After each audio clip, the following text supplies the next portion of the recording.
ID நிறுவனத்தில் வேலை வேண்டுமா? Digital marketing and full stack web development ஆகியவற்றில் 100% வேலைவாய்ப்புடன் பயிற்சி. திரையில் தெரியும் எண்ணுக்கு தொடர்பு கொள்ளவும் அல்லது இணையதளத்தில் பதிவு செய்யவும். வானிலை தொடர்பான அண்மை செய்தியை பார்க்கிறோம். டிசம்பர் 30 முதல் தமிழக கடலோர மாவட்டங்களில் மிதமான மழை பெய்யும் என்று வானிலை ஆய்வு மையம் கூறியிருக்கிறது.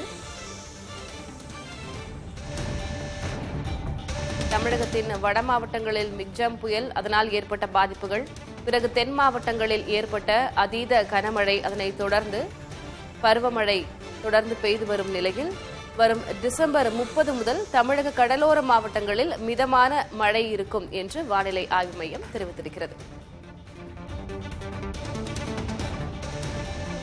கூடுதல் விவரங்களை வழங்குவதற்காக செய்தியாளர் பாலவெற்றிவேல் இணைந்திருக்கிறார். பாலவெற்றிவேல், வானிலை ஆய்வு மையம் மேலும் 2 விடயங்களை கூறியிருக்கிறது, விரிவாக பதிவு செய்யும். திலகவதி, வலுவான வடகிழக்கு காற்று மற்றும் இந்திய பெருங்கடல் பகுதியில் மழைக்கான சாதகமான சூழல் நிலவுகிறது. குறிப்பாக இந்திய பெருங்கடல் பகுதியில் நிலவி வரும் கீழடுக்கு சுழற்சியின் காரணமாக தமிழகத்தில் உள்ள கடலோர மாவட்டங்களில் வரும் 30ஆம் தேதி முதல் மழை மற்றும் மிதமான மழைக்கான வாய்ப்பு இருப்பதாக இந்திய வானிலை ஆய்வு மையம் முன்னெச்சரிக்கை தெரிவித்திருக்கிறாங்க.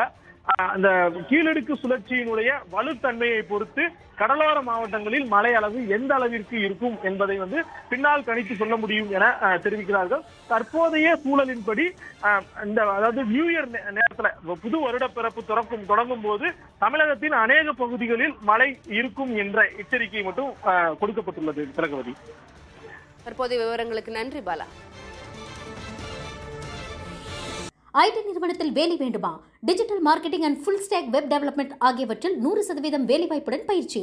திரையில் தெரியும் எண்ணுக்கு தொடர்பு கொள்ளவும் அல்லது இணையதளத்தில் பதிவு செய்யவும்.